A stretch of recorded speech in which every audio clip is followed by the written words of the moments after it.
La Commission européenne propose de supprimer progressivement la règle de l'unanimité sur les questions fiscales. Selon cette procédure, actuellement en vigueur, un seul État membre suffit pour ralentir ou bloquer l'adoption d'un projet législatif. L'institution souhaite donc appliquer le principe de la majorité qualifiée employé dans la quasi-totalité des politiques européennes.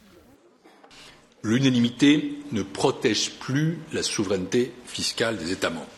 Et le débat que nous ouvrons permet, je crois, de soulever une question institutionnelle et politique profonde. Quelles sont les menaces qui pèsent aujourd'hui sur la souveraineté fiscale des États membres?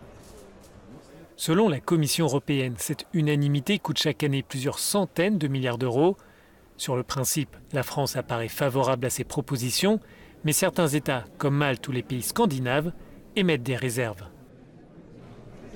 La fiscalité est restée un des derniers bastions de l'unanimité, alors que le vote à la majorité qualifiée est à peu près devenu la norme au sein de l'Union européenne, même pour des problématiques aussi sensibles que la fiscalité, comme la coopération policière ou encore la coopération judiciaire en matière civile et pénale, qu'on ne me fasse pas admettre que ce serait plus compliqué en matière fiscale.